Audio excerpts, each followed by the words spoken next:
AI has a lot of potential for both good and evil. The open AIs in the world and the AI companies in this world are essentially transhumanists. They would like AI to become God. I think it's a people problem that we have this. Just like everything. Is it bad that we develop technologies and guns, right? Probably the same thing. We can now shoot people from, half a mile away with snipers. Like it's incredible things that are more intelligent than like lots of people. I mean, really, it's really so people saying AI is the Antichrist. What's up, everybody? Welcome back to another episode of Cash Flow Conversations, where we interview entrepreneurs on their journey from W 2 employee to 1099 entrepreneur. Who on earth would want to take on that stress and responsibility? But today I have a pretty cool guest. He's only 19 years old. I still don't think that he owns a razor. He does not have to shave his face, but he's So you can see I have razor bump right here, bro. I clearly did this morning. It's great. So, but I love what he's doing. He's doing business with AI. And if you know anything, unless you've been under a rock, you know that AI is taking over right now.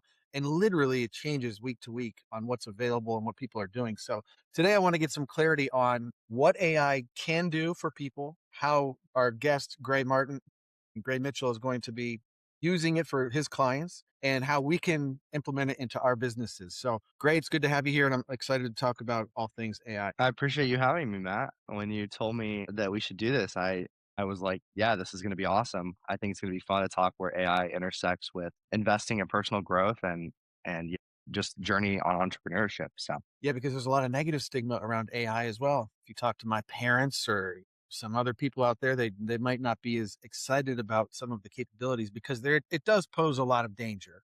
But we're going to get into all that. First, I want to talk about how on earth a 19-year-old decided to start their own business. hmm I don't think he went to college. I did not. I'm not in college. So we're going to talk about how does this even happen? Because most people your age are just trying to figure out who they are in the world. And a lot of people end up defaulting to college and have no idea what they're going to do when they get out, but it becomes this like blur for 4 or 5 years. You know, if you take the fifth year, you take your victory lap, but it becomes this blur for people where they just get to delay these life choices. So how did you even get started in the entrepreneurial world? I think it was like 4 years ago is when you got started, right? Yeah. So I started my first business like 3.5 ish, 4 years ago, I guess. I guess it was 2022. So I was 15. So I just was turning into a sophomore in high school.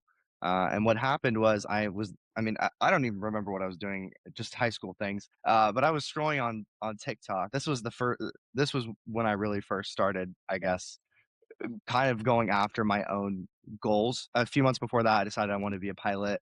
I actually started doing pilot training lessons.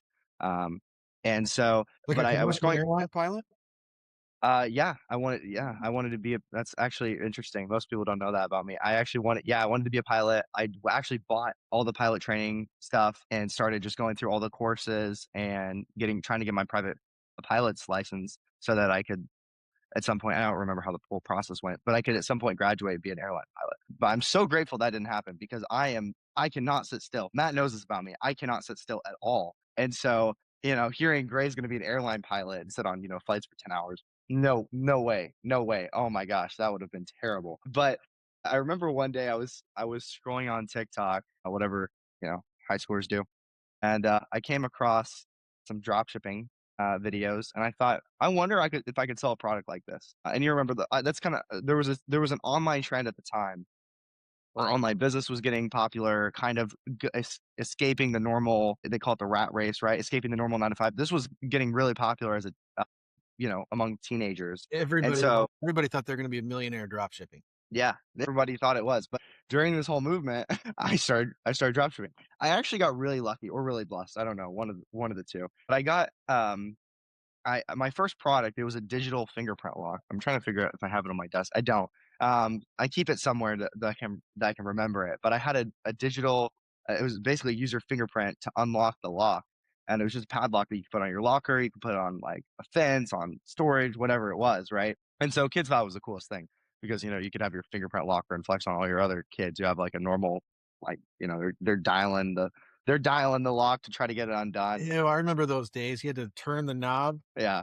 Yeah, now you just tap it with your finger. So anyway, I that was my first product I sold and it went pretty viral. So anyway, I was getting, a couple 100,000 views on every video, and towards the end, and then getting, had a couple videos that would get in the millions of views and stuff. And so I was starting to get a number of sales from it. And so I guess I got my first little taste of a win. Now, here's the thing. I don't think I didn't understand any business principles at the time, right? So I basically got lucky. So I didn't make hardly any money because I sold, I don't remember how many units I sold, but I didn't even do dropshipping. I literally ordered, because I didn't even know what dropshipping was when I started. I ordered a bunch of product from Alibaba to my house, and I would go after school and I would put them in these envelopes. I actually found a video the other day of me doing this. I would put them in these envelopes and I would literally write the address handwritten. I wouldn't even put a label on it. I would just write out the address. And then I would go take it to the post office right after school every day. I think my mom still took me because I couldn't even drive yet. My mom would take me to the post office. Oh, wow, that's crazy. I didn't even realize I couldn't even drive yet. I couldn't even drive yet. So my mom would take me to the post office. I would sell the orders. And the lady kept, I would come day after day. She's like, "What are you doing?" And I'm like, "Oh, I'm selling these products online." She thought it was the coolest thing. But anyway, so I got lucky. I didn't understand profit margins at all, but so I didn't really make any real money. I do remember I bought a watch or something with the little money I made at 15. Nice. Um, yeah, that was essentially how I got my start. Before that, I did work. My dad kind of opened up an opportunity for me to work at the company he worked at, where I could fulfill labels and stuff. So I was starting day one when I was 11 years old, just slapping labels and fulfilling orders and stuff. So I did have my. I guess I didn't go completely without my W-2 season. I don't. I mean, I guess it was a part-time job whenever it got legally old enough to do it. But I think the year I started dropshipping was the last year. I remember listening to all kinds of entrepreneurship podcasts while I was there working and just going, I need to be done with this. I need to start my own thing. I need to start my own thing. So that was kind So of how you've I got never my had start. a weekly paycheck, I don't think, ever since. Yeah, I haven't had a paycheck since I was working in the summers and on breaks and stuff at fulfilling orders. So Um, you start the locks with drop shipping. You realize that probably has some sort of ceiling fulfillment in your life. Selling locks doesn't really get us out of bed in the morning. So what happens next? Well, it wasn't even that. It's just that, I actually had, as soon as the product blew up, I had, a million competitors and everybody was copying my product. That was the drop shipping nature, right? And there were so many people trying to do it that it made it impossible to really long term, unless you built a legit e-commerce brand and, kind of built some unique factor into your own product. Basically, if it had mass distribution and e-commerce, like if you could go in China and get the exact same thing, you weren't going to be able to sell it, because you either had to have some kind of brand reputation or you had to have a unique product or something, that some kind of value proposition why people would spend more money on your thing as opposed to going to Alibaba when they're buying the same thing for cheap. Yeah. So that started to get popular. People, would go on TikTok and just say, just get this here on Alibaba. You don't need to buy, you don't need to spend twice the price to get a dropship product. But obviously you're paying for the it's really the marketing proposition of what you're selling. But anyway, so I thought, I thought about what could I do next, and so I ended up starting through a number of series of events. I kind of rotated from thing to thing to thing, but I kind of found myself in a cold email agency because I had all these people reaching out to me as I was trying to get clients for different agencies and things I was trying to start. I had clients reaching out to me and saying, "Hey, or people just on Slack, on Discord, on whatever communities say, hey, could you get us booked appointments for our company? Like I see that you're getting all these booked appointments for the thing you're doing." So I started essentially just booking appointments for other companies. And then lo and behold, cold email got really popular and then really spammy and developed a really bad reputation. So I had a habit of jumping on the trends right before they got big. And now we're here in AI, right? I got a master's in architecture the same year that the housing market collapsed. Really? Yeah, timing hasn't been my thing all. Yeah, so I started drop shipping and then it blew up. I start I started a cold email agency, and about 6 months later everybody became a go to market GTM, right? Cold email, outbound, LinkedIn sales, whatever it was, right? Selling through essentially outbound appointments. The way we tried to do it was through positioning partnerships, because nobody likes to get like salesy spam emails in their inbox. Way of writing copy, and I think I got pretty good at writing copy, and I understood the email deliverability really well, and I understood how to land in people's inboxes in a way where they would be interested in partnering with the company as opposed to going, which would actually turn out to be greater than just, hey, buy my service, and you're trying to sell that through cold email. It's obviously these are things we know now, but that's what everybody at the time was trying to do, is sell through cold email. Like, hey, buy my $2,000 a month service, and you get 100 of those emails a day. Nobody's buying anything. And in fact, nobody likes, unless it's coming from any kind of work you're already doing, nobody wants to get an email from anybody they don't know anymore. Anyway, I did that, and then I think I did that for around a year and a half. And then around a year and a half later, maybe it was 2024. Yeah, it was 2024. In 2024, I was having good success. I worked for a number of different work with a number of different of sizable companies like fulfillment.com. At that point, I worked with Integrity, and so like I'd work with some decent players just by building connections and such. But I ended up automating. I wasn't a big believer in AI at the time. Actually, I totally thought it's cool. It's very cool. The year I started entrepreneurship is really when it got popular. ChatGPT got popular. I thought this is cool. Obviously, it's going to change things, but I think it's a little overhyped. That was my thesis until 2024 when I automated my agency with AI. I literally trained AI to do everything that I did in the business. I spent 6 months, literally 12 hours a day, learning development skills. And before I couldn't even build a Zapier workflow, and then by the end of it, it was just coding, end all the way to coding and just developing skill sets on how to program. And then now, since AI programming has gotten popular, but I ended up automating my entire agency, and it was getting 10 times the results that I could get before because I was able to customize the email. So I was able to research all the people. So like Matt, I would know for you if I was going to sell you on something, I would position a partnership. Hey, we have a tax strategy business, and we know that you are an expert in cash flow and how to position your wealth with life insurance and taxes and all that stuff. We want to propose a partnership to you, and I could make those emails really custom. So I would know like how many kids you have and like your dog and all the things, where you live, all kinds of creepy information that was available on the internet. And so I could take that information, also take your company pain points. So if you worked as a CMO of a major organization, let's say you worked as the CMO at Apple or something, I would go, okay, right now Apple's really struggling with their software, just for example, right? They're really good at hardware, but they're struggling right now with AI. They can't, they're just trying to figure out what avenue they want to stay in long term. So I would like use these little things that I would know about you and your specific business to actually pair the right opportunity for it was essentially like an algorithm, right? That would sort you, oh, this company and this person needs to connect. So it's pretty cool. And it got really good results. And then I had a bunch of companies basically reaching out saying, hey, how about you come build this thing for us? And I started doing that and found I really enjoyed that more. And so now for, I guess, another year and a half, right? So we're coming into February. So pretty much latter half, end of 2024, all the way through 2025, and now into this year, I've been building custom AI systems for businesses. So that's essentially how I got my start and how I got to where I am today. So you started, excuse me, with locks, and you learned what margins were. Then you went to email, and you realized how to market and how to be Mhm. custom with messaging.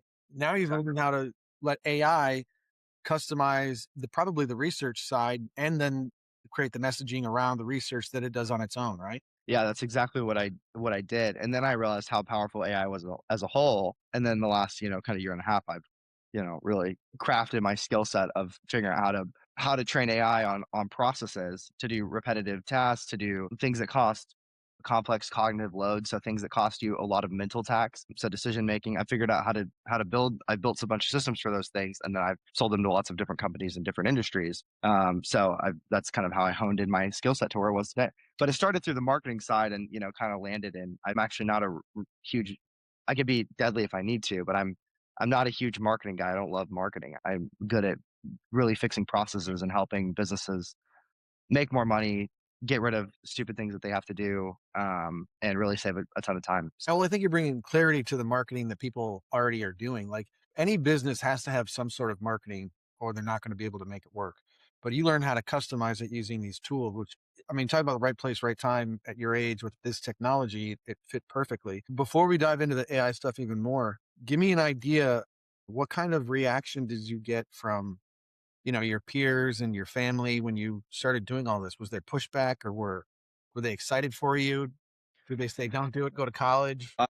It was a mix, but mostly so at first it was like a joke. Oh, Gray's joining the drop shipping trend because every kid in the school wanted to do that, right? Or every kid would have loved the idea to start a drop shipping business. Now, taking action is a different thing. So at first it was like, oh, he's doing part of this drop shipping trend. Then it was kind of, oh, what's this? Gray and his little business. So I Your did get made fun of a lot in high school, actually. And then at a certain point, yes, I mean, it really there was a lot of jerks. But and then at a certain point, it like I guess the tables kind of flipped. At some point I just stopped caring. And then I stopped going to school full. I started going to school part time. Um, and then I had a lot of towards the and the my last years of high school whenever people finally matured, and me as well too, because I was very immature. There was actually just a lot of support. But I mean, obviously, I went to a very academic school. I went to a classical school, so the people who there definitely was a little bit of a bias, right? So the kids were going to all kinds of trying to get in their Ivy League school, trying to get in their, just trying to get the best college, trying to prep for college the best. I mean, that was every kid. They traditional school teaches you that the next successful step is going to college exactly. or graduating college. Yeah, so obviously, like the teachers didn't. Some teachers thought it was cool. I had one teacher who was rather pretty entrepreneurial. He thought it was. He and I always he connect. We almost connected. We almost became friends, really. And then I had another. I had other teachers that less so. Thought it was cool. So there Yeah. was there was some comments. There was some looks when you were around the room and you said like, "Are you what college are you going to?" I'm like, "I'm not going to college." Sometimes the looks were negative. And then with my parents too. I mean, when I started my business, I told my parents, I'm not going to college. I'm just like, you can't make me. That sounds like, I mean, I'd rather be homeless. I don't want to go to college. I'll sit on side of the Starbucks and beg. This is not what I want to do. I just can't. I can't sit still. I can't even do this for a full day. I was the year I started high school. I was miserable. The year I started entrepreneurship, I could not sit. I could not sit still. I would wake up, and this is no joke. I would wake up 2:30 to 3 a.m. in the morning and work till 6 a.m. on just trying to figure something out. And then I would go to school, come home, work, go to sleep at like 7 and do it again. So it was I definitely went I tried all kinds of different schedules, and then every time I would sit in class, I was like, "This is terrible," and I would already feel like my day is supposed to be done by the time I got to school. So, it, and then Well, I think the blessing there too is that you learned quickly what you didn't want, which is equally, if not more valuable than learning what you do want. As young people, we get so persuaded by the people that we love and that we surround ourselves with of what we think is supposed to be successful. And we do end up doing things for them rather than for ourselves. And it's a life lesson because you're going to learn eventually that you got to live life for yourself and not what somebody else wants you to do. Otherwise, you're going to set yourself up for a miserable existence. And a lot of people absolutely don't go through that until their 30s or 40s, and it's called a midlife crisis. I mean, they have a name for it. right. There's a good quote that I heard the other day. It was like, in the beginning, they're going to ask you why you work so long and so hard and so many hours, and then afterwards, they're going to say, "Well, don't forget how lucky you got." Mm, So everyone is going to discount all of the things and the headaches that's that you went true. through. When you say that, that actually that Of course, people are very willing to discount the hard work and the creativeness that it takes to be an entrepreneur. And most of the time, people don't want to see you succeed more than they are. And at 19 years old, I can't imagine the mockery that you went through and having people that you thought you liked ridicule you to no end and laugh because you're not going to college as if college is going to be some ticket to success or happiness. Yeah, well, it wasn't. It was. I mean, it wasn't fun. Obviously, I do remember there was actually a pretty rough period in high school where I was like, "This sucks. I don't like anyone. I don't have any more friends. I lost all my friends." What is it? But then I think that was. But then it got better. There was a hump that I got over. It wasn't through all of high school. It was maybe, and everybody was maturing, right? So you went from literally being kids Yeah. to being literally adults by the end of it. And so there was a phase in the middle where that was rough. But then after that phase, it got much better. So, it ended up not being the last year was I had a lot of support, had a lot of great people in my circle. So a lot of people thought it was cool. So it wasn't bad throughout the entire part, but there was definitely a season where it was pretty rough. And a lot of the people actually ended up leaving who were the people who were jerks. They didn't stick around. I wonder where they are now. At Maybe the they'll school. listen to the podcast. That's rough. And then going on to the parent thing now. My parents actually told me when I told them I'm not going to college, they said basically, "Yeah, you are. You're going to college. Like you're gonna go to college." I was like, "All right. I guess by the time I graduate high school, I'm gonna have to just run away because I'm because I'm not doing that." So they're like, "He'll change his mind. It's a season. It's a season." But then, but then after about a year and a half, my parents started. My dad really started to see. My parents really started to see. And I mean, I remember when we would go on car trips, we would just talk about it for an hour. We'd argue about it for an hour about going to college. And I would just say, like, Mom, Dad, like there's some things, there's some things that are changing. there's something there. I respect that there's lots of wisdom. There's still things. We still have conversations. Great. Just wait till you get older, you'll get the wisdom. I get it, that happens. And then I go, yep, you're right. You're right, mom and dad. You're right. Yep. I know. I know. But then, other things, there's definitely like I know I'm pretty set on this one. And there's a reason why I'm pretty set on this one. And so actually kind of went from no, you're going to college to, now when somebody says, "Hey, is your kid going why is your kid not going to college?" My dad's like, "Oh, excuse me, my kid does not need to go to college. Let me tell you about my kid." It's such an awesome switch up, right? Um, That's a true advocate. yeah, I know, right? So they're great advocates for me now. But it started because they were opponents to the idea. Now they advocate for me. So I think parents, by nature, want to see their kids succeed and not yeah, struggle too much. yeah, College is looked at as this ticket that's gonna once you have a degree, you'll be successful. But dude, that was 30, 40 years ago. Even when I went to college, it wasn't a ticket, a free ride. When I graduated, it was the beginning of the 2008 recession. My friends weren't getting jobs. Nobody had a job. Everybody had a degree, no jobs on the market. These degrees and were no jobs. Yeah. and these were architects. The housing market collapsed. Nobody was hiring. You're going to be a draftsman. I bet you 80% of the people I graduated with got out of architecture within the next 2 years of graduating. Well, I think that it's the internet that changed. It's the internet that kind of made college outdated, because you can learn anything now. You can learn any skill set. And I think it's kind of going to be the same switch with AI, that some other things are going to change. I don't know what they are yet, but I think other things are going to change. Let's dive into the AI because we went through the mom and dad. Mom and dad are now advocates for you. They believe in what you're doing. They know that you can succeed doing this on your own terms. So they're excited for you.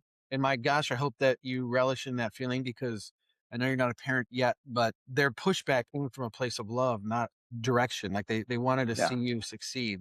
So it's a cool place to be in. And at 19 years old, it's incredible. But you mentioned to me once before about going through this near death experience. You want to touch on that? This is a good topic. Um, I know you recently became a believer, Matt. Yeah. We talked about that. It's awesome. Matt and I have been talking a lot. It's been awesome for us to touch on God and touch on our journeys. And so I actually uh, I don't know if I've talked about this on a podcast yet, but around a year and a half ago, I think it was around the time that I built the system that automated my agent. I'm convinced a good part of that was really God giving me certain intuition that I didn't have before because it really happened after this experience. Um, I had a potential client. This is not my best moment as a high schooler. I had a potential client. I was getting a good amount of referrals, and people would hit me up. Hey, you know what? Um, a company reach out to me that sold supplements. Right. Well, the supplement was actually like weed mixed with like a ton of other crazy stuff. Just I don't even remember what was all in there, but it was it was definitely not legal. Well, they were like, "Hey, we'll send you a care package." I didn't even know what it was when they sent it to me, and then I finally got it, and I kind of like half realized I'm like, "Wait, maybe this isn't the best thing, right?" But what 16-year-old you just whatever. Yeah, you're 16. Like, "Oh, I'll try it, whatever." So I take like 5 gummies. Never been high before, but that was like I went to the hospital. No, you did not have a good reaction. No, no, it was pretty bad actually. Like I couldn't move, I couldn't breathe. Tried to go to sleep. Time was distorted. Like, I mean, How many milligrams was that? I don't remember how many it was per gummy, like It had to be 25. It was incredible. I learned afterwards. The guy was like, "You're supposed to take a quarter, like a quarter of a gummy, like the corner of a gummy." I was like, I I popped them like snacks. Like, I was like, what do these like things do? Like, I don't, because like 2 hours went by. I was totally fine. Like, I was working on Shakespeare for school. I was remember actually I was sitting. You know what? I was sitting and I was looking at this same monitor right here, and I remember I was totally normal, and then all of a sudden I was in the screen, like I was inside the screen, and I came back out of the screen after like I don't know what felt like an hour, and and I was like, whoa, what just happened? So anyway, I actually, but in that moment, started having visions and stuff, and I had kind of strayed away from Christianity at that time. Like I grew up Christian or academic theology. I knew what every theologian said, but I really didn't know a lot about like what Jesus said. But I had like I basically called out to help. I was like, okay, God, like I need you right now. Like I feel like I might die. Like I don't know. I might die if this is. it was the craziest feeling I've ever had. Well, anyway, somehow by the grace of God, I couldn't move off like I was like laying down in my bed. I couldn't move off my bed. I somehow managed to end up downstairs. I don't know how, where my dad was, and my dad was clearly saw it was not okay and took me to the hospital where I was. They were like, okay, we're putting you to sleep. So yeah, so that was and then I remember everything really shifted at that point going forward. I just got really hungry for seeking the truth. So whatever happened in that experience, I don't know how much was drugs, how much was the psychedelic, how much was spirit. Like I don't know, but I had a pretty wild encounter where I basically called out to help from God, and then I had this immense peace afterwards. I walked around with I had so much peace after this experience, and I got really hungry for knowing the truth. So then going into this last year, I did not do drugs again. I started going to different churches, and I'd gone to a lot of different churches, right? So I went to a different I've grown up in a very academic setting, and, I would say the the culture was much more theology, but I really didn't know I mean, I knew what Jesus said somewhat, but I didn't really know I really didn't know the depths of what the Bible actually says. So I started going to all kinds of different churches. I mean, I feel like I've been to a bunch of different I've been to, Baptist, Church of Christ, Pentecostal, Orthodox, Catholic, non-denominational, like you name it, I tried the whole basically the whole scoop. Then by the grace of God, I met and Stephen, Mhm. actually. I met Stephen, and I sat down next to him literally because of God. This crowded coffee shop in Columbia, tons of seating, no seats were available. I sat down kind of across from him one time, and I thought I need to talk to that guy. I don't know why. I need to talk to him. I need to talk to him. And you can relate to that probably. You're probably thinking, yeah, I totally had that thought. Like this guy's interesting. What is it about this guy? Then the next time I didn't listen to that voice. Next time I came in, the only seat available was on a bar seat right next to him in the entire coffee shop. Every other table in this, I mean, not even every other table, every other seat was taken. And so I sat down next to him. Obviously, he introduced himself to me. We started talking business. We started working together. Then God kind of just exploded my business. Like things started around right all around this time. I graduated high school. God just started bringing supernatural connections from all angles and just unlocking doors. It's kind of how I got involved in, Harbor Deco and Harbor and Union and the Franklin community and all that, Brentwood. And so anyway, he just pretty much brought on all those connections at the same time. And then through him, I met Nate. And Nate said, "Hey, how about you? I met Nate, and you've met Nate." And he said, "How about you come over for lunch one day?" So we go over for lunch one day. And he's like, "Hey, how about we go to the basement and pray?" I'm like, "Okay, that's cool. I don't know what heck we got to do in the basement. Like, you could just be like, hey, God, like, what's up? How you doing? you know? So we go to the basement, and he's on his knees, God is and everywhere. It could be in the attic. I know, right? I'm like, we can do this. Can we do this over the table? And he's on his knees praying. I'm like, all right, that's cool. I mean, if that's your thing, that was kind of my reaction. So I was just sitting in the chair watching this dude pray, and I'm like, okay, all right, I guess I'm gonna pray now. I go, God, hi, and it's kind of like that. You still got that, guy in the sky talking kind of mentality, but he starts praying over me, and he starts praying over me, and I didn't know what tongues was at the time, right? But he starts praying over me, and he's going like, "Sugar, right?" And I'm like, whoa, I'm like, okay, I mean, I'll take the prayers. But then like I start shaking, and I start feeling this thing rising up. And it was almost like, imagine like a heart attack in your stomach, and I started shaking, and I was on the ground. I like couldn't move, and I was just violently shaking. And then I had this immense wave of peace that came over me after actually, dealt with a couple, I guess, demons or principalities or things that kind of had a root in me before. And I had never experienced anything like this. I had never experienced the charismatic world. So I thought this was crazy, but I was like, that was 100%. I don't care what anybody says. That was 100% real. I had never had anything so wild happen to me in my life. Wow, God's real, and like the spirit was real. So instantly I was just hooked on everything he was telling me. So fast forward a couple months, and I just started seeing miracles and growing with the Lord. And I mean, like my back was healed. I was going to chiropractor for years. And then one week it was healed at church. Next week I went back, and I have the back-to-back scans. I have an image of the back-to-back scans, and one's like all jacked up and the next one's perfectly aligned and nothing's wrong. Just wild stuff, right? So I've seen other people just literally like demons come out of them, just wild stuff that sounds crazy. But that started happening this last year. And so anyway, that's pretty much how I got to where I am, and that's been the thing that's really changed, I think, my business trajectory and purpose the most because now I have the desire to whatever I do in business, ultimately, I want people to have the same experience I've had or have their own experience with the Lord, right? And really understand what the purpose of this whole thing is because if not making money is kind of lame. And I'm sure you can probably relate to that, right? I love to hear about like the last couple I don't know if you've done a podcast recently or shared your story, but in the last couple of months you've been pretty Steven kind of has come into your life and I mean really the same thing.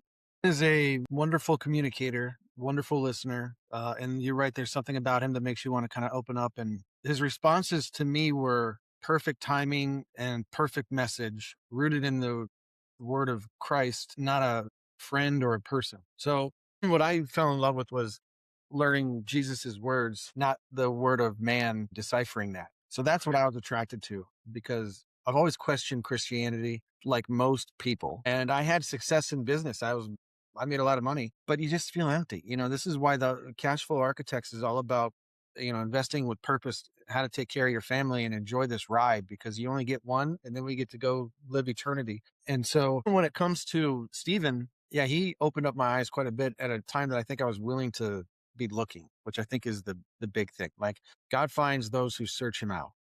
But I think there's also something to be said about the office that we're in. Here in Franklin, this place at the factory called Harbor and Union, it's all entrepreneurs, and most of them are God fearing entrepreneurs. I remember the first time I walked in here, I thought, dude, this has a vibe. This is just a different type of office building. It's not filled with 60-year-old guys walking around with, as I have a golf shirt on, but with golf shirts and pleated khaki pants. It was like cool, younger people, and all of them are entrepreneurial. Yeah. And most of them, the true majority, believe in something bigger than what we can see in front of us. And so I was immediately curious there, like what I got to be missing something. And at the time of my life, bro, you said it once: God will provide, and then God takes away, and then God will multiply. And I was in that God taking away season. There's just been a lot of things with health, with family, financial transactions, multiple transactions, business relationships. Everything's just like, what are we doing? It And was it like just subtracting. Yeah, subtracting, dude, and everything's like, what's important? What matters here? And it was perfect timing for me. So yeah, it's been a growth year, that's for sure, but a difficult one on a lot of levels as well. yeah, So yeah, but we're in a great spot here with people around us in this office. for sure. Life here. Let's talk about this really quick. So faith and business. Stephen will tell you that Christ was the ultimate businessman. And I never heard anything like what Steven had said before, and then I go and I'm like, "Wait, no, this can't be backed up by the Bible. No way." And then uh, you look at the Bible and you're like, "Oh wow, everything he's saying is actually in there." it's crazy. And it's attractive because you're like, gosh, I'm not doing this alone. There's a bigger purpose here. And it's like, Wait, literally, Jesus doesn't hate like that I like money and that I'm trying to go out and be because there's successful churches out and there like that tell you make that, deals and yeah, because there's churches out there that'll tell you God doesn't want wealth and that, you're supposed to give everything away. And it's like, well, I've always believed that you cannot give anything away until you have something to give. I really believe that. This is yeah. my gripe with professors or teachers or, heaven forbid, social workers that through college to learn these things and then give away. They don't have anything to give, and they're taking away the experience of the person who's receiving the gift of going through those hard times to figure out how to get it for themselves. They're ruining that experience for them.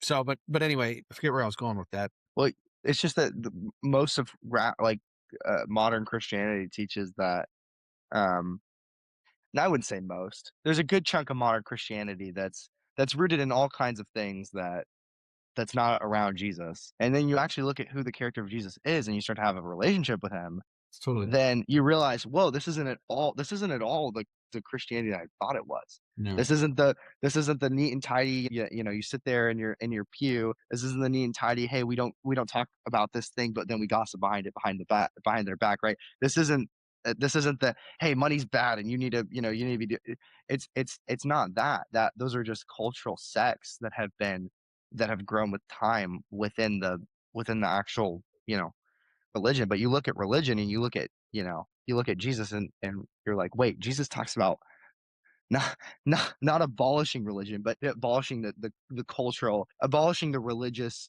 False prophet.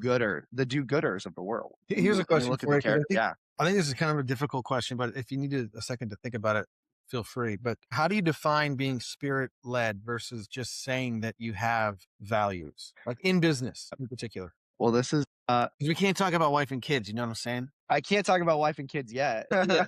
But in business, yeah. How would you? We can talk about business. Hey, Yeah, maybe in a few years we can come back here and we can talk about in life and wife and kids, right? that's right. Probably the kids like later than sooner, but still like not too far in the distant future, Yeah. ultimately.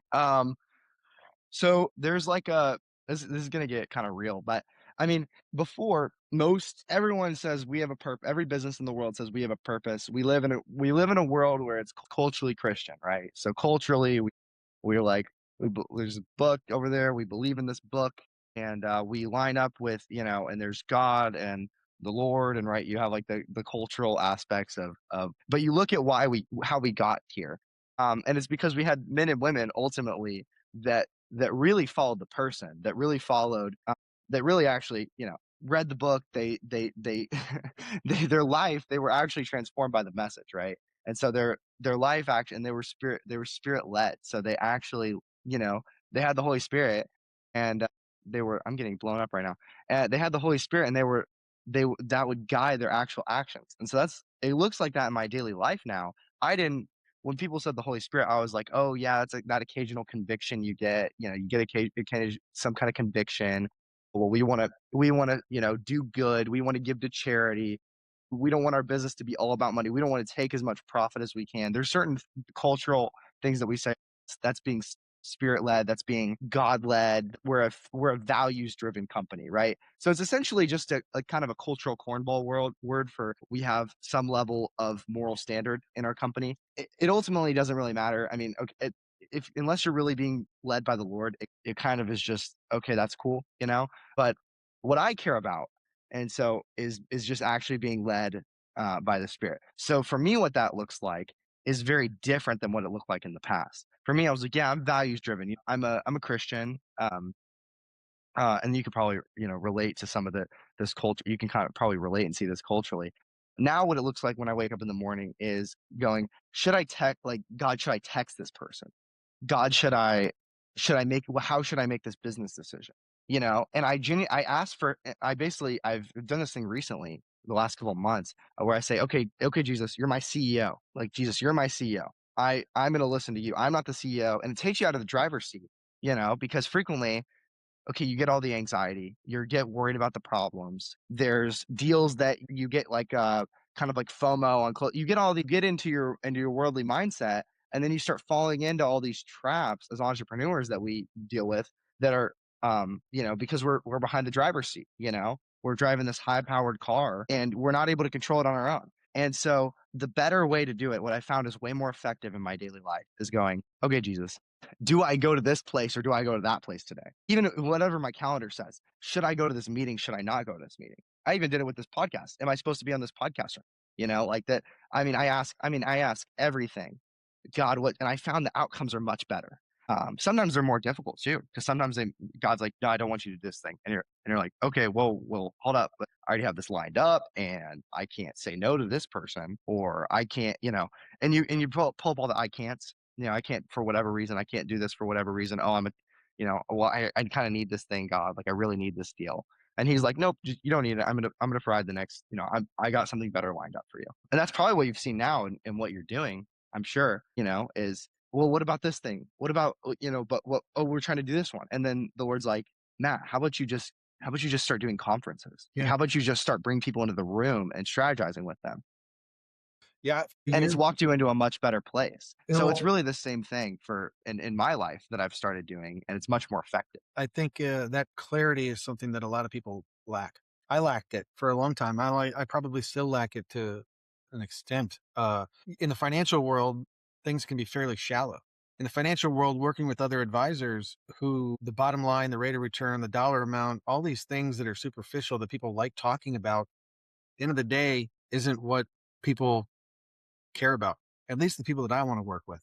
Some people, the saddest thing, dude. So I've done this for 15 years. The saddest thing is to talk to a 75-year-old. I have a text yesterday from a not a client, someone I've been talking to for a couple months. I want to know the return. You're 73, your health isn't great, you have kids and grandkids, and you're still worried about, your 300,000 being 310,000. That's the concern. It's such a shallow way to look at it. So that doesn't drive me anymore at all. Like you said, it's getting a room full of people that believe the same thing. It has a heck of a lot more impact for everybody in the room, and it ends up trickling down to the bottom line. Profit isn't bad. It's just not the motivator. Well, you're bringing agreement. We actually had that happen last night. We actually got together with one of the guys at the office, and he was dealing with a lot of stress, and he was dealing with like a lot of, really anxiety around his business. And we just invited him to our prayer night last night. And, we sat over there and prayed for him. And then God started giving each person two, no, actually, I was the only person who knew him well. The three other people in the room didn't know him, and they gave him prophetic words that lined up so crazy with his life that he was like, whoa, he just started laughing because he just was like, wow, this is how do you, like, God is going to take care of this. How did you know that? Right? God is going to do that. Well, I don't have to worry about this thing. And it's like, God just reads your mind. Right. And it's just crazy because it's that power of agreement, right? So when you bring into a set of beliefs, there are cultural limiting beliefs. There's a cultural limiting belief of where opportunity cost doesn't exist. Like that's a business belief. There's a business belief right now that there is, the Ramsey model is save, save, save, save, save. It's good. It's good. And like, do that, like save, save, save. But there's also, you also have, it's like looking at this one extreme and going save, but then you also look at this other extreme and you go risk. And so it's like the answer is not on one side of the coin or the other, because you just either be gambling or you'd be like stowing away your, $20 an hour salary, which both ways aren't going to get you. But there's some kind of balance here in the middle where, you're not gambling your money on it in Vegas, but you're not stowing away your $20 an hour salary praying you become a Right. millionaire by putting it in a high yield savings. Right. When you come into the different atmospheres and you bring a new belief in and you bring in agreement with it, that's where it really becomes powerful, because people are going to kind of conform to what's around them, right? In Tennessee, there's cultural things that you've probably seen and you see everybody conforming to, because you can kind of take that from an outsider and see, coming from Michigan, right? And you can Yeah. see and you can kind of see. Absolutely. And so what's amazing where we are in Franklin, I mean, it's no secret in the last 5 years, Nashville's like doubled in size. And the people leaving those states, the other states are ones that had first, the ability to. So they weren't tied to something that kept them somewhere they didn't want to be. Usually it's political or family oriented, but they're going to get out of those situations they don't want to be in. So they have the ability to move, but then they took action. So what you end up having is this cool little community of Franklin, Brentwood, Nashville. It's like a melting pot of entrepreneurs that It's awesome. think, you know what, this world's bigger than what we see. And I like making money, but that's not why I do everything. And it's Right. like, holy smokes, dude. And all of a sudden you're surrounded by all these great people. People go, would you ever move back to Michigan? You couldn't pay me to move back to Michigan. I know, right? There's no amount of money. My I was just wife talking says the about same that. thing. Hey, Born and yeah. raised in Michigan. She and her family's there. She's like, I wouldn't go back. There's no reason to, besides family. But family can come here. I wasn't spending much time in Franklin, like in our community, up until around a little over a year ago. And at first I was like, yeah, I mean, Tennessee's cool. I like Nashville, Nashville's a cool city. But then I started spending time in the Franklin community, and I went, I never want to leave this place. I want a home in West Haven, and I want to live here for life, because you're right. I think it's a mix of God bringing people and then people also, seeing opportunity. And it has a really interesting mix. There's a cultural aspect here, but then we're within a subculture too, where it's people that are genuinely devoted. There's a cultural Christianity kind of around us, but you deal with a lot of people that really hear the voice of God and they follow it. And so a lot of people have supernaturally followed the voice to Franklin. I And have a friend down the street, came from LA. Family has extremely famous ties. Like if I said the name, you'd be like, really? So like really, that's really awesome. famous people. And they came here without ever being here before. They maybe came here for a golf course or the community that they saw online. And now they moved here and they're like, I would never leave. This is better. The vibe here, the people that you meet, the way they treat you, the business, everything about this area is totally different than what was in LA. And now look at the stuff that's coming out with All the I've players. heard that story probably a dozen, more than a dozen times. I Dude, mean, my it's street, just it's everyone. we just built a new house in West Haven, and it's literally California, Chicago, Michigan, Michigan, California, Chicago, California, Yep. Chicago, California. West Haven is literally a nice refugee camp. I mean, it's just And the it's like kind a of refugee refugees camp, that and you guys actually have make your the own community shops and better. coffee shop, and like it's unfair. You guys get to walk down to your like coffee shop. Yeah. You don't have We'll to take the drive golf anywhere. cart. 'Cause you just take the golf cart, right? I see so many golf carts. Oh my gosh. Got the golf cart before we bought the house because we knew where we were going. You knew you were going to West Haven. You knew you were Yeah. gonna be driving down to like the Kroger and taking the golf cart to get the groceries. And the kids love that part too. It's like a whole life experience. They're going to grow up talking about that for the rest of their lives. I remember taking the golf cart with dad to go to Kroger's and get a pumpkin for Halloween. You remember West Haven? It's like, yeah. Real quick, so I want to get into your business here a little bit too, because Yeah. AI, let's talk about AI for a second. We had a great conversation there, but with AI, there's so much good and so much bad that can be done. I want to understand what you do for clients because it's very custom, which I think only a year and a half in, you've done a lot, you've had a lot of impact. You haven't really got a niche necessarily that you're focused on. You kind of help a lot of companies. So I want to talk about that. But do you see, I've heard you talk about this in the past. AI is not the hero, right? You don't, the job is not, your role is not to replace people and their jobs. AI should be a tool to make everybody elevate their ability, income, impact, all of it. So how do you see AI moving forward in the business world? Because of the circle you run in, because I still know a lot of people that if you say AI, they just I think no. it's because I've gotten in different companies, and the companies I've worked with have been really unique. I would say around 6 months ago, every company I stepped into, it was like there was massive resistance. Now I still get massive resistance in IT. IT guys hate me. They don't like me. They really don't like me. I'm like a young kid. I'm telling them I'm bringing the next big revolutionary technology, and I tell them that I can do massive, basically bring massive results and innovation. And so they don't I just was listening to something the other day, one of the guys in Franklin, and he basically said, he's on the marketing side. He said, whenever new revolutionary technologies come, there's there's people, it's revolutionary technology when people love it, and there's people that hate it every time. Every time and if they don't hate it, then there has to be both aspects for it to be revolutionary enough and legit enough, because they didn't hate it. There's either no actual worry that it's going to do any significant impact, Yeah. or people don't believe in it enough, so um it it's one of those. It has to be both of those things, so it's good. But I think we're entering in the phase where people are like, all right, I guess we're forced to adopt this thing. Let's figure it out. It's here. Let's figure it out. Let's figure out what we can do. And yeah, everyone does have like an AI is the hero coming in to run my business for me. Every AI is the AI is gonna, it's agentic AI, right? AGI, right? There's all these terms thrown around. It's hype terms, right? You look at like have you seen Claudebot, right? Like the most recent one. Everybody's got these new things that they say, oh my gosh, this is incredible, right?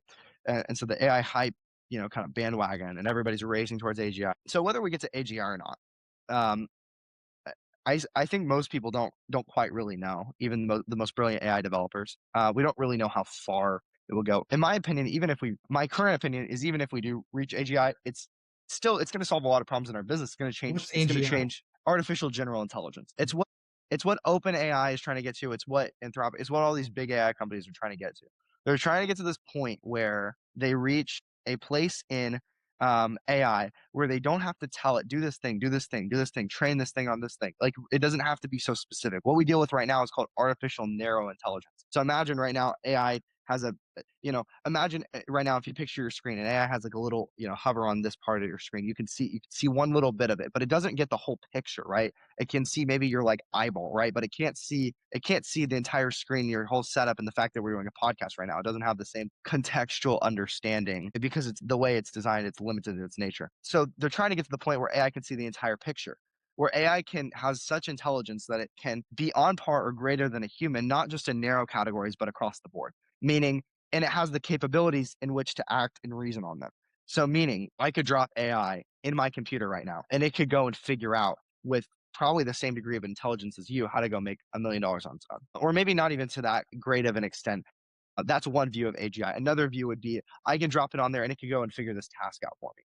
right? So I could give it a set of objectives and it has the same level of intelligence that maybe I or you have, or, the average human. And so it would be able to go and determine and do fully functioning end-to-end tasks. So like for you, it might be maybe you have to go and set up, and maybe you have to go set up a conference that you have to do. It could be able to go and get your speaking gig, get your engagement, reach out to tons of companies, maybe start some marketing campaign, right? It would be able to go end to end and do all these things. That's where everyone's trying to get to, but that's not, in my opinion, it's not as great. Just spending a lot of time with these models, it's not as great. It's getting there, but it's not as great as you might think. And so the way to really utilize um, AI at the moment without listening to all the hype is, in my opinion, what I have seen work best based on the companies I've worked with is it is getting rid of mundane tasks. It is getting rid of cognitive load. And really, the four pillars that I focus on as an agency is things that cost time, quality, speed, and money. Those are the four pillars. If it costs one of those things, and you say, and then you start with a list, you almost put it down a list and you prioritize. So you say, what are things? Okay, I'm going to think of things that are causing me most complex time. Okay, right now, custom system builds. Time, there's QA, there's all these processes. Okay, another high one up there is legal contracts back and forth. It takes a long time. The sales process is long because high ticket builds, custom lead prioritization. So, which lead should I focus on? There's tons of people reaching out. I have so much noise around me. I don't know which projects to do. Which it's so much of a mess. Some organizational capacity of my infrastructure. So I start going down the list of here's the different problems I face as a business. And if each one of those could be solved, it would allow massive breakthrough in my business. So maybe for you, it's big speaking gigs, right? Maybe for you, it's you need people who are serious. Maybe you get a lot of tire kickers. I get a lot of tire kickers in my industry. I'm sure you get a lot of tire Well, in the kickers, right? financial world, everyone's using ChatGPT as a Google search engine and or Google still, and a lot of people do what's popular, and that's what ends up setting them up for failure. So that's why I work with entrepreneurs who know that they are themselves the biggest asset, and then we just complement that with everything that we do. And that's an example of using AI to understand cognitive load because it can't understand it all on its own. But if paired with your understanding, you can work through a lot of issues probably today that you have in your business. But because you have maybe an unawareness of the right tools that currently are available or the right awareness of how to talk to it, there are certain problems that you're not able to solve yet that are in, that are up here that haven't been put down into paper. So that's kind of like one side of the coin. Then the other side of the coin is you could call it like the industrial revolution of the internet. So, obviously industrial revolution came around, changed the way technology functioned, changed the way that things were engineered, and changed the quality, ultimately changed the life by a major degree. We're talking, horse and buggy to and farming to living, I mean, less than 100 years later, living in a home with a car and a fridge and AC and in a suburban neighborhood. Like we're talking massive, massive shifts in the way culture is done, as a whole, as a generalization. So I think we're dealing with a similar, not, I don't know if it's to the same degree, but we're dealing with a degree of shift also probably that large. In the future, I don't know if people are going to look at the internet, if they're going to call it the age of the internet, right? Or if it's going to all get lumped into the age of intelligence, right? So like the internet has allowed us to enter the digital landscape of communication. And now we have enabled intelligence to be a layer into that ecosystem, right? So imagine basically the machines are getting capable. And so while we haven't hit robotics and stuff yet, the things that it's really focusing on that list and what are the things I can train AI to do, right? What are the things I can train AI to do in my business? Like right after this, we're going to talk about different things in your business. We're going to take a look at that. I'm sure there's tons of things you could go on the list where it's like, wow, if I had essentially this, it's an overused word, but turnkey system, right? I would be able to have breakthrough in my business. And every single system unlocks that new level of breakthrough. So the scale of the technology we're talking about is pretty massive, but it's also able to be utilized. Number one, sure, AI research, that's great. I think you should be using Perplexity, you should be using ChatGPT, you should be using all the tools, you should be using Manus, you should be using Claude, right? You should be using all the tools. You should be using it for cognitive load. That's a big one, and that's separate too. But that's the more intelligent side. That's the slower working side. But that's the side that's ultimately going to be. It's more complicated, but that will really change things fundamentally. And then we're talking about intelligence within operations. So intelligence do it within procedures. So AI does my taxes for me. AI does this repeatable system. AI automates the process of me going and filing things for different companies. And that's the example of mostly what we're building. Now, I did just buy data and so I'm actually working on building. I built a lot of decision making, cognitive load type systems for companies, and so I'm working on actually, or mainly for myself, and mainly as part of a functioning unit within a system. But what I'm working on doing is actually implementing that too. But the more short term use is getting AI to do mundane tasks, getting AI to, and then progressively teaching it to do more complex things. So start with the most annoying things that waste your time, and then spend the 20 hours to automate it. And then once you spend that 20 hours to automate it, you buy back the next, you know, 20 a month, which pays for itself in dividends. About AI? I I brought data Data algorithm dot data. and data out. So I bought those two domains because I'm planning on putting a branch of I built essentially a network of information that allows you to feed all information in through your business. And it lets you capture all this information, display it into a graph network of connected web information that's all determined by AI. And then what you can then do is you can build a software layer that makes real-time decision making. So let's say you have a meeting. So like Limitless, I have like a Limitless device, right? I think I maybe told you about this, right? It records your conversations in real life. And then I've tapped into that, connected it to this data graph, Slack messages, docs, spreadsheets, meetings. So you can imagine you absorb all this information. It's like Big Brother. It's freaky, right? But you absorb all this information into a massive system that sorts through all this data. It sorts through the noise because I mean, if you what's really interesting is Kevin O'Leary just did a podcast, and that's like, I mean, a billionaire just talked about how the most important thing right now in business that's preventing entrepreneurs from being successful is their signal to noise ratio. Meaning, how much stupid crap are you doing for every valuable task you're doing? You probably do a lot of stupid crap during the day and you don't realize it. You're not making the right decisions on the things. Okay, you actually really need to follow up with this lead.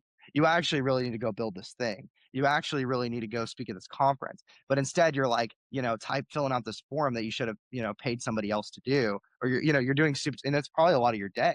And Yeah. so the more signal to noise ratio you're doing, he talked about the and this is a concept that I've started to dig into and really get. So if you could build a system or build an algorithm that has all kinds of understanding of your business, you can build a really powerful engine that essentially shows what your signal is out of the noise. And here's what you're supposed to be doing. And for corporate companies, it's here's the decisions we're supposed to be making. So they have tons of this. They lose context on meetings. So they're probably spending, I mean, half their time's getting wasted or more. So if you imagine, you double the rate of your productivity, imagine if you duplicated yourself and you have two of you. Well, you can do that just by making the right decisions. But most people spend all day doing tons of stuff that doesn't matter. This is so exciting because of so many opportunities that don't even exist today that are literally going to explode over the next 2 or 3 years. So Palantir is already doing this, right? So Palantir is already essentially doing this data algorithm about AI, maybe in different capacities too. They're doing it for more, for some freaky observation and stuff. But like the goal is like be Palantir for private companies in terms of data decision making. So that's why I'm investing in going after data algorithms too, because that's only going to get more popular. And then right now all the hype is automation, right? But ultimately, automation is going to start to look more complex. And imagine a system. So a lot of the systems I'm working with. So I work with a couple different verticals. Um, I work with insurance companies. I work with like benefits companies. I work with commercial real estate. I've worked with two healthcare companies, but I don't particularly love that space as much. It's a little more difficult. But the big place I'm investing in is law firms, and the law firm door is really opening up for me big time. That's kind of the avenue I'm pursuing, is because there's lots of these processes, right? And so my goal is to do this across different industries, and then really build a collection of systems that solve processes end to end for certain verticals. And so I think there's massive opportunity for doing that. And I think if it's not just valuable for me who knows how to do it for other businesses, it's valuable even if you could do this at a smaller scale for yourself. I mean, you were talking, it can have massive impact in the work that you're doing. We're It's focused on principle-based planning like I do, principle-based strategies. And then after we understand the principles, we plug in the avatar of the consumer, that entrepreneur. That's exactly bottleneck, is helping people make those decisions. Because once the principles are in place and understood, we've created a framework for financial decision making for the rest of our lives. To wrap this up though with you today, there's two major topics that I think have come on the forefront for a lot of people in the last 2 years: AI and God. When Charlie got shot last fall, I had just started in this new office. And my gosh, I was Dude, I was distraught for I canceled my meetings for the rest of the day. It was like it hit me hard. And that was like when the tumultuous time in my life. And I'm like, why is this hitting me so hard? I lost my twin brother earlier last year. And Charlie hit me equally, if not harder, than losing my twin brother, just because I thought he put so much good into the world. I don't know why exactly, but there's two things that we're talking about: God and then AI, which we talked about people, looking up to a false God. AI has a lot of potential for both good and evil. And as a Christian, one who believes the word of Jesus, how do you see these two topics commingling? I've had a lot of conversations about these, actually. It's something I found a lot about as I'm kind of getting more involved with working with Christian ministries, organizations, that kind of thing. Especially also where I stand on a belief perspective. From my perspective, AI is not even a correct term analogy for the word. It's just what got popular. I do like machine learning better. I think that there's intelligence is like it seems to be a fabric based on what people have uncovered with AI. It's almost revealed intelligence in a new way we've never discovered before. It makes, because you could argue that that artificial intelligence seems sentient. I mean, if you talk to Claude, it can express emotions, it can express, so it's like, well, what makes it not, what makes it sentient or not? Well, the difference is because we have a soul and a spirit, right? That's the difference that makes humans, that's what it makes them different from animals, which have some level of intelligence. That's what makes it different from, that's what makes it different from from all other, the creatures and the fabric, because you can look at the trees and you can see there's life in there and there's intelligence too. You can literally read the intelligence on them. I was having a conversation with like a brilliant AI developer friend. He's working on creating, some of the next greatest large language models that exist. And this is how he understands intelligence. And it seems to be accurate. And so that's the way I see intelligence. So I think it's very interesting that we are able to harness intelligence, right? The gifts that God has given us to do these amazing things with our business and to make us more impactful and to do this, doing as a culture is really cool. I think the people that are the open AIs in the world, this is also where I differ in perspective from this friend. The open AIs in the world and the AI companies in this world are essentially transhumanists. They would like AI to become God.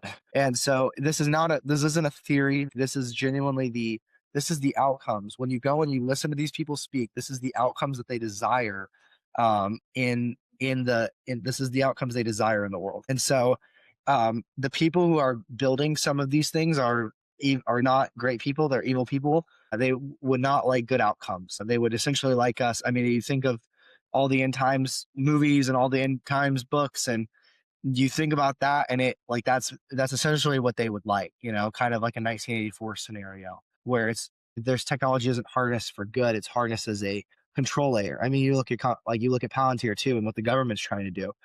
Everybody views this as an opportunity to harness intelligence to get power. And so the problem is not whether AI is bad or not. I would say whoever is creating AI can create it with poor intentions or good intentions. We have figured out how to, as a society, we have figured out how to turn random predictions into intelligible thought process. It's really incredible if you think about it. I mean, we took all the data of what's out there of intelligent thought, then we turned it into a prediction algorithm that can predict the next word. And with neural networks and then reinforcing their correct patterns, they've trained things that are more intelligent than like lots of people. I mean, really, it's really so people saying AI is the Antichrist. AI is, I'm not saying that AI will not be used in those kind of weird end times way.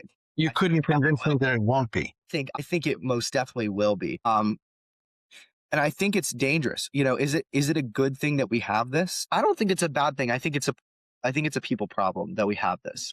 Just like everything. Is it bad that we develop technologies and guns, right? Probably the same thing. We can now shoot people from, half a mile away with snipers. Like it's incredible the power that we have. We can now have nuclear bombs you could argue nuclear bombs is going to be the end of the world. Everybody's going to blow each other up, right?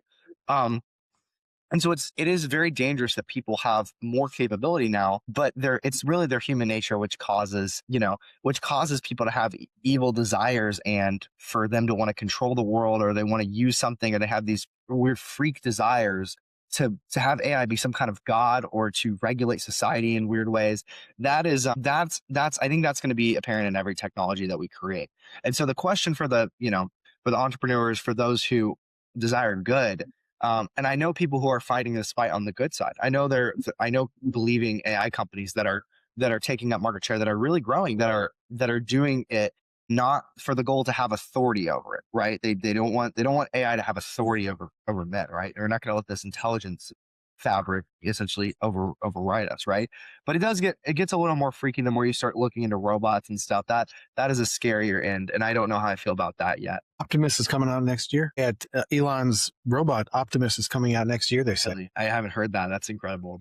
But if it comes out next year, I give it 2 years before people start getting married to robots. Yeah, that's just yeah, I bet so. Well, How long before we ChatGPT, have like AI rights? Like how long before AI lives matter is an actual concept? Or I mean, I'm just being serious. Like I'm being serious, not trying to play a pun off the but I'm just mean how long before we have AI human rights matter, where they're comparing it like, oh, AI and humans, right? Like and there's like AI, AI, racism or whatever it is, like, to hate AI robots. Yeah, machinism, whatever it is, right? You hate it. You hate machines for the sake of, how long before we have that? I mean, I think there is a real possibility that those are real issues we face in our day, like in our day and age.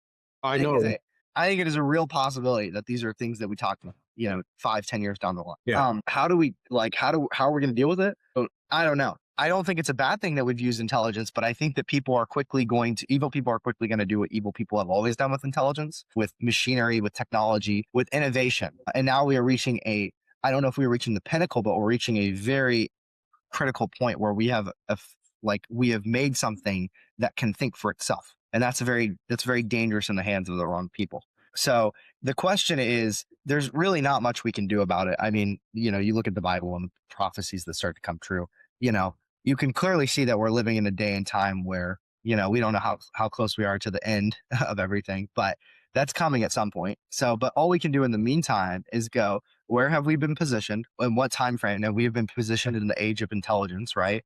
And so, we've been positioned where we have electricity and we have modern conveniences and now we have the internet and now we have robots and and we have intelligent, computers. And that's just the world that's the world we're coming into. And so the question is what is, each person's individual calling and individual purpose for this. And so, it's here.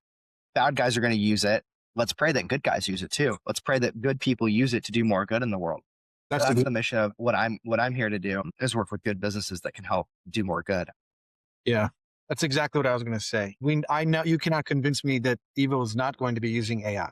I just pray that it'll also be used for good. And it takes action for that to happen. And it's going to be used regardless. How do we get in front of it and use it for good? And so it's people like you that we need to get to the front lines, dude. So kudos for you for not going to college, not necessarily listening to mom and dad or your friends and teachers that scoffed at your ideas. But I think you have the ability to be a thought leader here in the next 5 to 10 years as well. I appreciate it. I think God's going to put me and position me in the right place like he always has. And that, ladies and gentlemen, is called faith. That is what it is. I didn't have much of it not that long ago, but now I have it. Well, I'm going to make sure to put all of your socials and contact information below this episode. So check out the links. You can get more of Gray. Make sure you follow him. He's going to have a lot of insight in terms of AI and how to use it for good to compound your business. Clarity allows for compounding, and you can get in front of this trend for good or for evil. There's not much in between. So getting clarity on that good, I think, is going to be pretty important over the next few years. Well, I'm not on Instagram or most of the socials for the sake of my soul, but you can connect with me on LinkedIn. I check it periodically, and then I'm thinking about potentially starting a YouTube channel here at some point, and I'm definitely going to be doing more podcasts, doing more speaking.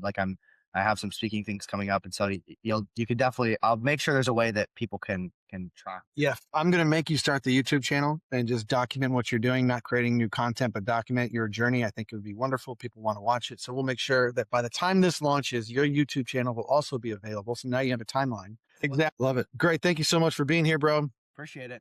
All right, everybody. Thanks. Make sure you hit the subscribe button, follow along on YouTube and Spotify, all the major podcast stuff. And until next time, keep crushing. Perfect. Talk to you guys later.